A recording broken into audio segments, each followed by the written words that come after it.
For decades, our culture has insisted on something approximating a position of moral relativism. There's no way of drawing hierarchical distinctions between the value claims that different cultures present. We can't admit for a moment that there might be some reason to be leery, let's say, of an immigrant class that would be associated with the kind of education that the madrasas are producing for all sorts of ideological reasons. We can't make any allowance for the idea that some immigrants might be more difficult to integrate into our culture than others. And that is a thorny problem, don't get me wrong. But now, so we open the floodgates, let's say, and we find out that there are people who don't have democracies in their own country because they don't have the culture for it, let's say, or the desire for it, and they bring those attitudes along with them. Surprise, surprise, because they weren't just freedom-loving, oppressed people striving to be free, who are now thrilled to death to be in a democratic country, but people who are pretty damn prone to bring all of the problems that they had in their own country along with them. Now, and we're not supposed to say that. Now, my sense is the working class doesn't get to have their say, because if they had their say, everyone who's modern and liberal and tolerant in that pathological manner that accepts everything without distinction would have to do some serious digging into the understructure of their own belief systems and think, oh, well, and then that touches on something else. Now, so here's a weird segue, what would you say, idea that popped into my head, an association. Richard Dawkins announced himself as a cultural Christian. So then one of the things that makes me ask is something like, well, what is it that the West has right, that the enemies of the West have wrong, that's percolating at the bottom of all of this mess, that's driving what? It's driving the relativistic arguments of the pro-immigration types, but that's also fulminating this terrible clash of cultures that we unsurprisingly see emerging on our streets. It's like, so the question first is like, what the hell's driving the massive immigration into the West? Because we see it in Canada, maybe worse than anywhere else at the moment, or at a more rapid rate than anywhere else. Canada is so damn peaceful, it's hard to destabilize it, but we're working hard on that. So what's driving this? Is it the insistence? Is it this ideological insistence? It's a lot of things. The one is, as I've warned about for a long time, one is something that isn't inevitable but is hard to resist, which is the simple ease of movement in the 21st century, the relative cheapness of travel compared to any previous century, and the knowledge through the devices we have in our pockets around the globe. I mean, 3 billion people are on WhatsApp alone. The ability of people anywhere in the world to discover the life of anyone else in the world easily.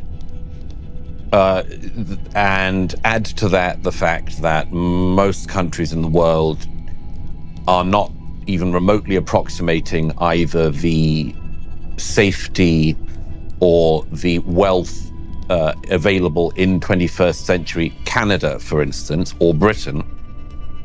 And it's inevitable that a lot of people will want that. Now, as I've said for years, just because they may want it does not mean that Western liberal democracies can remotely be the place where everybody who wants a better life can or should go. It's simply impossible. And you just crunch the numbers on people in sub-Saharan Africa who want to move into Europe, for instance. And if that happened, if the third of sub-Saharan Africa who want to moved, Europe would totally unrecognizable. Now, the second thing that comes from that is that it is extremely difficult for politicians to maintain their borders. And I think this is highly regrettable, because I think the only way in which, among other things, you can have an actual asylum system where you actually take in those unusual cases where asylum should be needed, just disappear once you have illegal migration every day coming in on boats, or as in the case of America, millions of people walking across the southern border in the last 4 years. And add to that the fact that, as was famously said in 1968 by somebody, it's the easiest thing to put off any difficult decision you have to make today and leave it for your successors to address. all the time making it harder for your successors. But I said this to a European politician some years ago when they said that they were going to deport the 1 million illegals that were in their country. I said, how are you going to do it? Because you and I know that on day one, if you rounded up everyone who was legally in the country and put them on buses, trains, boats, the first woman or child crying would be on the front page of every newspaper the next morning. And by day two, you would have to stop because of public pressure. It seems to be a reality for the time being. By the way, until such a time emerges, and it could, where the society says we don't give a damn anymore, we don't give a damn, that may well happen. But until that does happen, countries are absolutely incapable, politicians are incapable of answering this question. Then you have a follow-on one, which addresses what you mentioned about Richard Dawkins, among other things, which is America. It's not quite true to say that America was a society based on an idea, but it's a nice idea. America was based on an idea, but the idea came about because of the people who founded the Republic, the United States of America. And if they hadn't... Englishmen. Right. If they had have been from somewhere else, even a different denomination, the United States would be very different. However, as far as states founded on an idea goes, America is probably the nearest to that. European nations, Britain, are not based on an idea. They were not based on an idea. Now, that isn't to say that they don't have very distinct cultures, and my word, the different cultures across Europe are so different that everyone jokes about their neighbors and regards their neighbor in the neighboring European country as being wildly different from them. To an outsider, it seems preposterous that the Swedes and the Norwegians would have distinctions between them, but they do. But I say this to say that Europe and Britain was made up of ethnic identities. And those ethnic identities had ideas, of course. But even in Britain, you have the Welsh, you have the Scots, you have the English, the Northern Irish, the Irish. How do you integrate into that? How do you do it?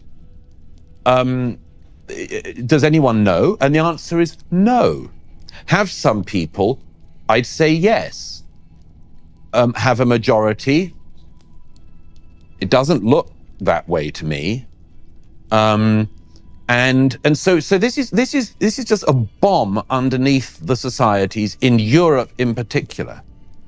It has been about ethnicity. We don't like things about being about ethnicity, so we say it's about an idea. But all my adult life, this idea has been so hard for anyone to pin down that they've just failed at it time and time again. I'm old enough to remember when Gordon Brown was Prime Minister, and I contributed to a book that he edited about being British, what Britishness was. That was 20 years ago. And Britain is no closer to defining that today than it was 20 years ago.